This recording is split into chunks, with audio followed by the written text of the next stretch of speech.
आज हम एक बहुत ही रोमांचक विषय पर चर्चा करने जा रहे हैं, मशरूम उत्पादन तकनीक।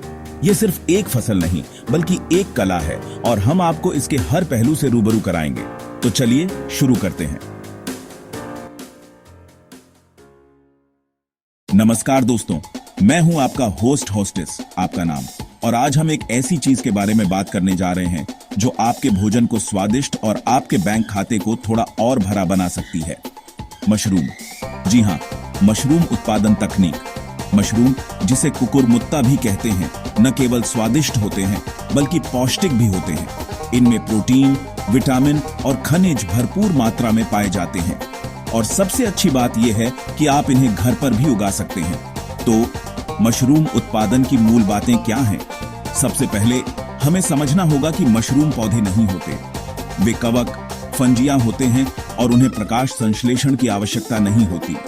इसके बजाय वे कार्बनिक पदार्थों को खाकर बढ़ते हैं। भारत में विशेष रूप से मणिपुर जैसे क्षेत्रों में ऑनियस्टर मशरूम, ढींगरी मशरूम और बटन मशरूम बहुत लोकप्रिय हैं। ये उगाना अपेक्षाकृत आसान होते हैं और इनकी मांग भी अधिक होती है। अब बात करते हैं उपयुक्त प्रजातियों के चयन की। ये आपके स्थानीय जलवायु और आपकी उत्पादन क्षमता पर निर्भर करता है। ऑनियस्टर मशरूम, ये ठंडी और गर्म दोनों जलवायु में उग सकते हैं, लेकिन इन्हें मध्यम तापमान 20-23 डिग्री और उच्च आर्द्रता 70-85% पसंद है। ये शुरुआती लोगों के लिए बेहतरीन है। बटन मशरूम, इन्हें थोड़ी ठंडी जलवायु 14-18 डिग्री सी और स्थिर आर्द्रता की आवश्यकता होती है। इनकी खेती थोड़ी अधिक जटिल होती है, लेकिन बाजार में इनकी मांग बहुत अधिक है। मशरूम के लिए सबस्ट्रेट उनका भोजन होता है। यह वह माध्यम है जिस पर मशरूम उगते हैं। सबसे आम सबस्ट्रेट धान का पुआल या गेहूं का भूसा है। कटाव, सबसे पहले सबस्ट्रेट को छोटे टुकड़ों में काट लें ताकि स्पॉन आसानी से फैल सके। नसबंदी, स्टेरिलाइजेशन, पास्चराइजेशन, यह सबसे महत्वपूर्ण कदम है। हमें सबस्ट्रेट को हानिकारक बैक्टीरिया और फंगस से मुक्त करना होता है। इसके लिए हम इसे गर्म पानी में उबाल सकते हैं या भाप दे सकते हैं। छोटे पैमाने पर आप इसे धूप में भी सुखा सकते हैं। ठंडा करना और सुखाना। नसबंदी के बाद सबस्ट्रेट को ठंडा और थोड़ा सुखा लें। यह गीला नहीं होना चाहिए, बस नम होना चाहिए।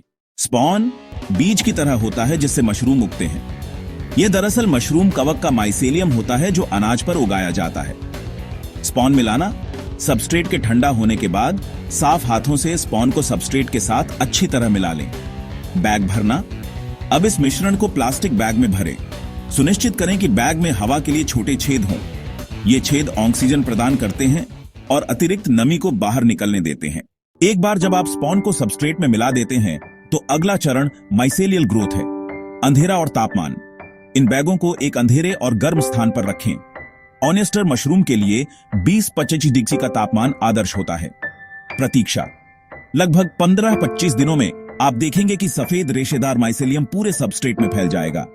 यह एक स्वस्थ ग्रोथ का संकेत है। जब माइसेलियम पूरी तरह से फैल जाए तो अब समय आ गया है मशरूम को फलने के लिए प्रेरित करने का। प्रकाश और हवा, बैग को अब ऐसे स्थान पर रखें जहां अप्रत्यक्ष प्रकाश हो और अच्छी हवा का संचार हो। उच्च आर्द्रता, आर्द्रता बहुत महत्वपूर्ण है। आप दिन में कई बार पानी का छिड़काव करके या एक ह्यूमिडिफायर का उपयोग करके आर्द्रता बनाए रख सकते हैं। तापमान, ऑनियस्टर मशरूम के लिए फलने के लिए 18-22 डिग्री सी का तापमान आदर्श होता है। जब मशरूम पूरी तरह से विकसित हो जाएं और उनकी टोपी सपाट होने लगे तो वे कटाई के लिए तैयार हैं। कटाई, मशरूम को जड़ से पकड़कर धीरे से घुमाकर या एक तेज चाकू से काटकर निकाल लें। ध्यान रहे कि बाकी सबस्ट्रेट को नुकसान न पहुंचे। भंडारण, ताजे मशरूम को प्लास्टिक बैग में रखकर रेफ्रिजरेटर में 5-7 दिनों तक स्टोर किया जा सकता है। आप उन्हें सुखा भी सकते हैं या फ्रीज भी कर सकते हैं।